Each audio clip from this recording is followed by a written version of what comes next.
First and foremost, I want to give all praises, honor, and glory to Yahweh, Bashim, Yahshai, Bashim, Rakakadash. I want to give double honors to the elders and the apostles of Great Millstone who well and teach well with our doctrine. And peace and blessings to the elect. Now, I was just, watching our brother's video. I believe it was the brother Tamayam, and he was basically doing a video on, the topic was centered around famine. I'll put the link, for in the description for those of you who may not have watched it yet. And that video just kind of put a spirit on me to do a video around that same topic because we know that there's a famine coming. Exactly when and how it's gonna happen. We can't tell you every little eccentricity because ultimately that's for the Lord to know. That's not really for us to worry about. What we need to worry about is to do what the Lord actually told us to do, that we might be found worthy to escape those things. Because what the scripture says, my servant shall eat, and my servant shall drink, but you shall be hungry and thirsty, and and they're gonna be ashamed as well. So we need to be focused on, okay, we understand that there's a famine coming that's gonna surpass every other famine in history. So what must I do to get I see in the scriptures it says my servant shall eat and my servant shall drink. So what must I do to get that protection from the Lord? You have to obviously you have to do what he tells you to do. Follow the law, statutes, and commandments to the best of your ability. You know, like I said, have faith and really you could just go into the scriptures and just read what it is you're supposed to do because a lot of jakes they don't like reading, but that's another issue anyway. This is Second Ezra 16 and 21. Behold, victuals shall be so shall be so good, cheap upon the earth. And when you go into this word victuals, it goes into food and drink. And today, that's funny because today, you can get good deals on food, and like fruits and veg. You can get good deals. So and that person said they ain't gonna they ain't gonna care about oh, you guys talk about this famine. Oh, I got a good deal on this and I got a good deal on that. Or I picked up 5 cases of water at for example Aldi or Costco. That really don't make any form of a difference because you getting all that all that food, all that water and whatnot. Nah, obviously ain't nothing wrong with doing shopping. I myself, we do big shopping when we go shopping, but anyway, that's beside the point. But you getting all those stuff in times of famine, you wanting to stock up. There's nothing wrong with doing that as a defense, but you have to understand that that isn't going to deliver you, man. It's ultimately Yahweh Shimi or Shai that is going to deliver you because there is a number of things that could happen. Someone could kick down your door with with a cutlass or a gun and just rob all your stuff. Lord have it to where you have to jump out the back because you have military enforcements coming after you. There's a number of things that can happen, and that's the reason why you shouldn't put your trust into what you can see, what you think you're doing, man. That's why you're supposed to have faith. Where am I up to? Let me just start from here. Shall think themselves to be in good case, and even then shall evils grow upon the earth, sword, famine, and great confusion. And the sword, sword obviously referencing destruction because a sword is a killing instrument. For many of them that dwell upon the earth shall perish of famine, and the other that escape the hunger shall the sword destroy. And have you ever, come across someone who dies from hunger? It's a very slow and torturous death. It's like your body's eating yourself from the inside out because it can't get the proper nutrients. So what it's trying to do is it's trying to find it from within your body. And you ever see you see it like when they used to do the advertisements on TV. It's almost like it grew so skinny down to the bone. That's with a big belly. That's very very painful. So you have to take into account. Whoa, that's gonna be very very common. And it's not just gonna be children. Adults and whatnot gonna be hungry. And you have to remember, cannibalism is in the scriptures. There was a great famine in Samaria where the woman said unto the king, she was basically like, we can eat your son today. If I'm not mistaken, we can eat your son today, and then we'll eat my son tomorrow. No, they did eat. They ate one of the children, but what happened was, she took the son and basically went to hide. I think she hid the son. But we can go get it right now. Let me see. Did I get everything I want to in here? Yeah, I did. Just for those of you who may be new and who may not know that, may not be too familiar with that scripture, I'm doing this for your benefit. I'm not sure who's watching this, but anyway, 2 Kings 6:25, and behold, there was a great famine in Samaria, and behold, they besieged it until an ass's head was sold for 80 pieces of silver, and the fourth part of the cab, and the fourth part of a cab of dove's dung for 5 pieces of silver, and dung is poo. Salakia. I kind of lost my trail of thought because Salakia. I stumbled on the word. Sometimes it happens when I get a bit too excited. But anyway, 2 Kings 6:26. And as the king of Israel was passing by upon the wall, there cried a woman unto him, saying, Help, my lord, O king. And he said, If the Lord do not help thee, whence shall I help thee? So, in other words, he's saying, if the Lord ain't help you, how am I supposed to help you? Out of the barn floor, or out of the winepress. And the king asked her, What aileth thee?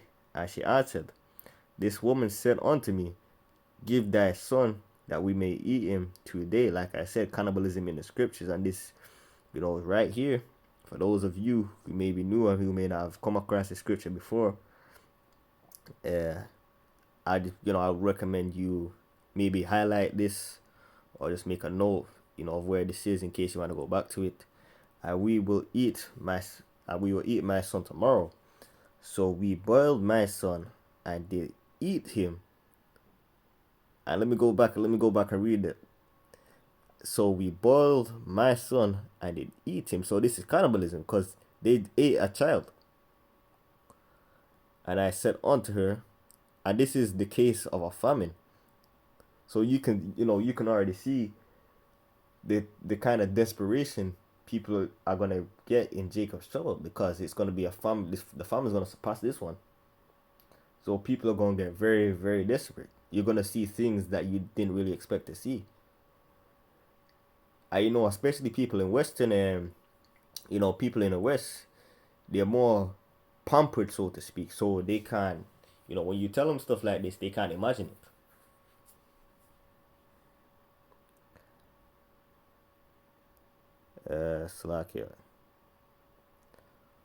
Slakia about losing my trail of thought. Just bear with me 1 minute.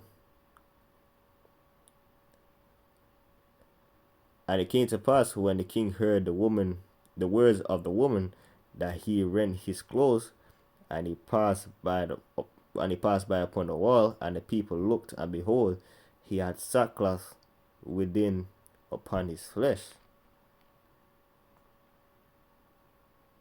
You know what? I'm done with this. I just got the point. So you already see that she made she ultimately went inside herself and made that deal and say, hey, I have to eat, and there's a serious famine. It's either one of us. So they ultimately made the decision to have the child. So you have to take into account how much worse it's gonna get, because people are very reliant on what you call, stores, of what they sell goods. Now, of course, in the ancient world, you would have had a market. You would have had marketplaces of people selling goods and whatnot outside. And today, the stores are like the modern day marketplaces. Now, of course, people do still sell outside. I'm not saying that, but stores are much more common nowadays. But let me get 2 Ezra 6:22. Second Ezra 6:22. Suddenly shall the sown places appear unsown, the full storehouses shall suddenly be found empty. So when you thought that you had such and such thing in abundance, you're gonna come and then you're gonna see that it's not there, and then everything's gonna fall into like a domino effect. It's gonna be like, you're gonna realize it's not there. You're gonna think, oh, maybe it's just a day. Maybe you may go around to different stores and then you may see, oh, it's all the same thing. So what are you gonna do it now? Now you start panicking because you realize that you can't get any food. If you can't get any food in your house, then people are gonna be hungry in the house after eating. After not eating for say maybe a day, you're like, okay, something has to happen. You have to eat. You gotta find someone with food, and that's where a lot of these people are gonna be like, that's why the scripture says this. Let me get invading one another.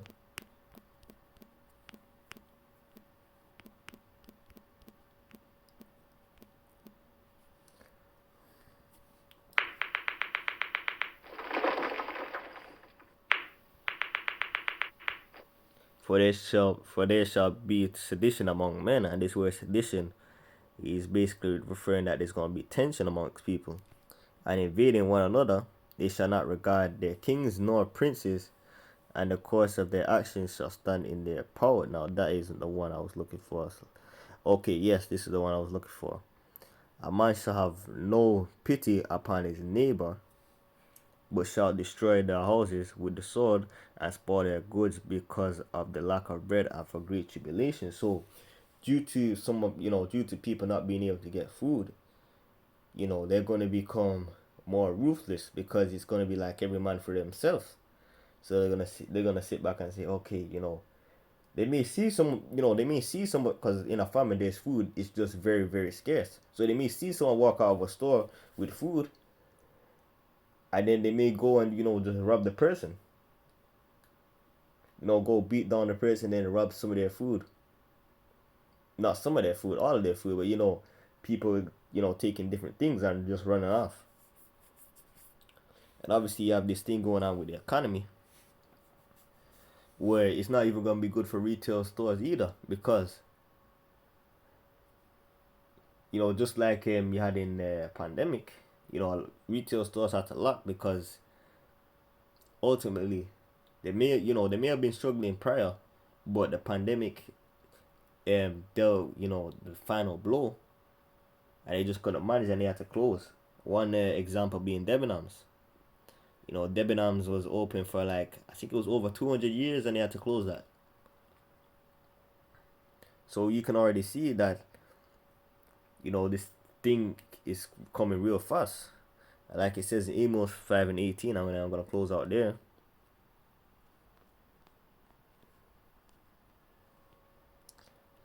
We have to be ready at all times, man, because failure to prepare is preparing to fail. So we gotta make sure we're ready.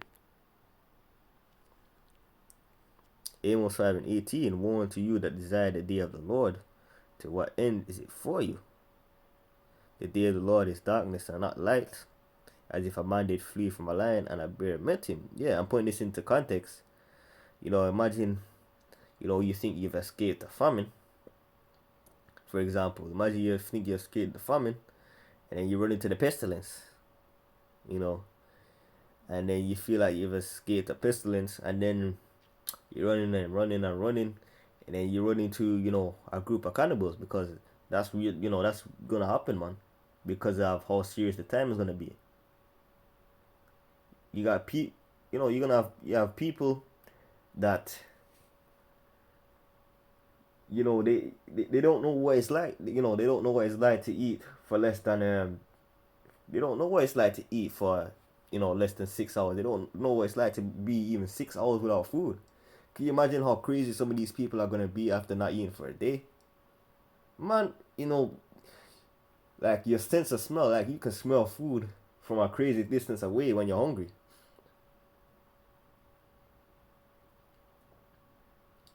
So make sure make sure you're staying prayed up. Hey, we almost there.